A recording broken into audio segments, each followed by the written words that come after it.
we're going to gain probably about 4 or 5 inches of depth from head to foot of the bed, which will be very useful.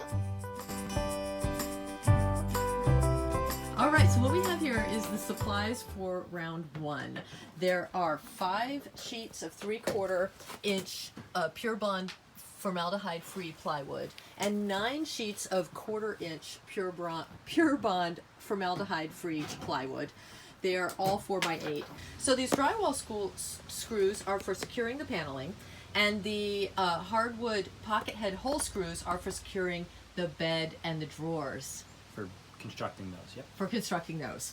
The super glue, what is that for, David?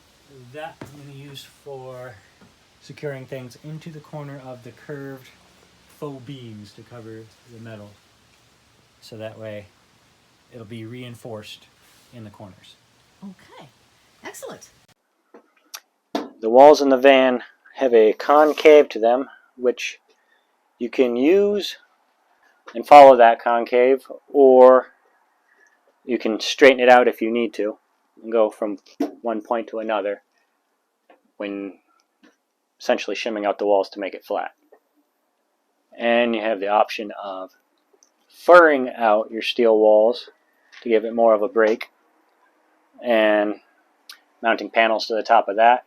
In this instance, we're going tight to it to maximize space, but there will be room for insulation behind the panels in here, which will be recessed into these pockets to give more room for the bed to fit, for the head and the foot of the bed.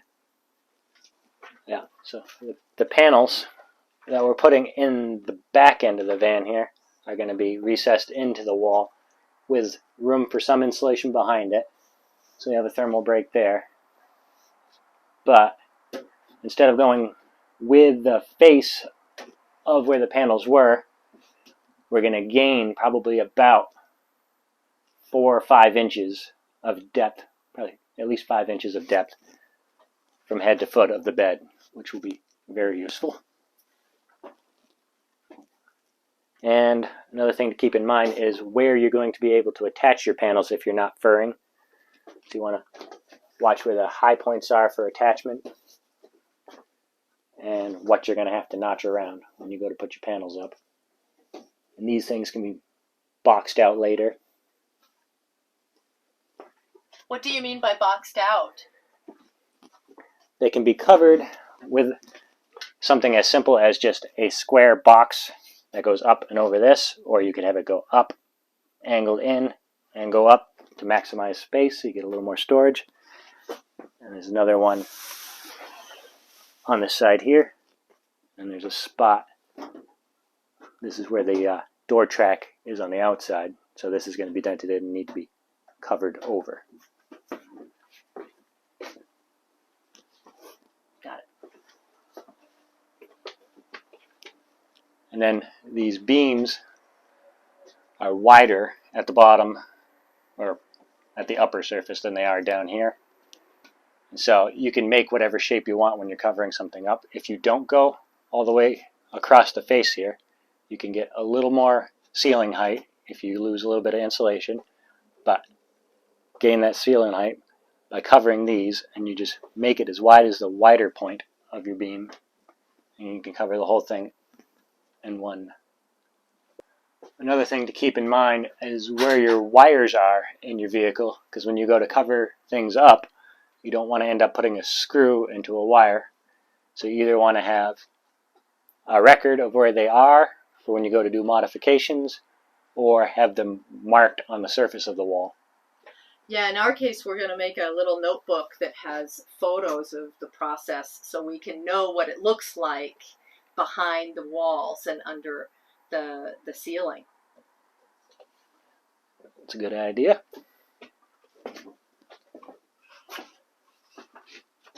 Here's an example of one uniform covering that can go over the beam.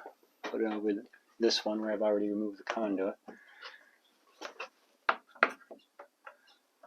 And that will get mounted to the bottom like that, and the ceiling panels will go above it here. And you get one nice arch beam covering. This will be sanded off and rounded over.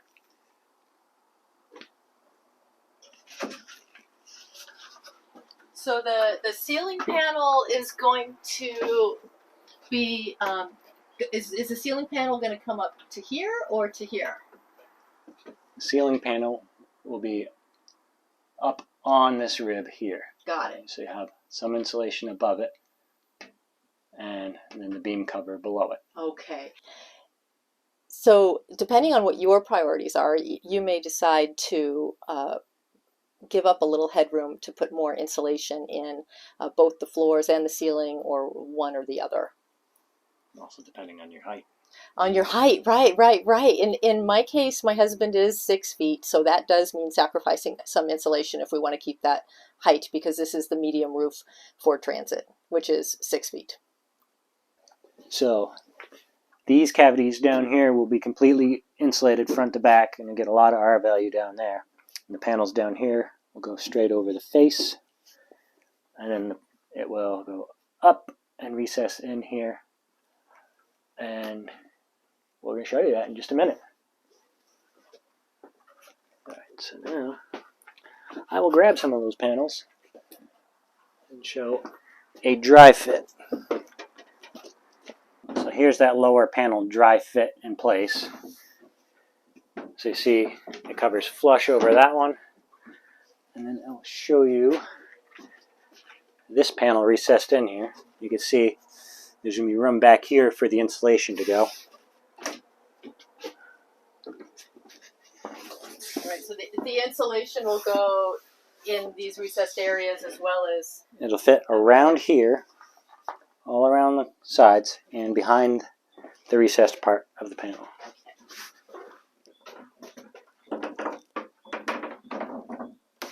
This has been scribed to fit, so it should fit fairly well. Right in place. And that gives you like 2.5 or so, 2 3/4 inch recessed into the wall on both sides. This is a fairly unique panel because of the radius corners and how little structure you can have on the back to fit into that recess and still gain that space we're looking for. For the insulation? For the insulation, and gain the space we need for fitting the bed in. Yes. So on the back side here, to radius the corners, I sanded off just the very back ply of the plywood, because this plywood consists of one thick ply and 2 face veneers. I sanded off the back veneer, which gives the plywood that ability to flex around that corner without cracking and splitting on the face. And I glued on these support blocks every 6 to 8 inches or so for reinforcement. I ran a bead of urethane glue around the outside there, Gorilla Glue, and put some fiberglass mesh on the edge and adhered the panels together again on the back as well as the other side for reinforcement. And these splines on the back of the panel add reinforcement so it doesn't flex when pushed on. And then these little plates here just cover the seams of where the sides came together, and they're back tapered so there's no sharp edges or anything on them, no corners. And this will all be sanded out, corners rounded over, made to look more attractive and more user-friendly. It's really like having internal flares instead of adding the external flares to the van. This is internal flares to maximize the space. Another thing you'll find with these vans is not all the metal is created equal. Some metal will be harder than others, and you won't be able to drill it. Oh, right. Like the roof metal is thinner, I've heard, than the wall metal. Right. So this area here is harder and unable to be drilled. So therefore, you're not going to be attaching wooden panels to it. We can upholster it and match it to the ceiling more. Where over here, these framing members and these walls are fine to drill and attach to. But when you get to the back here, where the panels are overlapped and welded together in the back, the metal panels underneath, those are hard to drill, and you can't attach to that very well either. So upholstering is a good go-around for that? For hard to cover areas such as like these corners, and this would be very time consuming to do with wooden panels or wood trim or anything like that. So a quick go around would be to use some maybe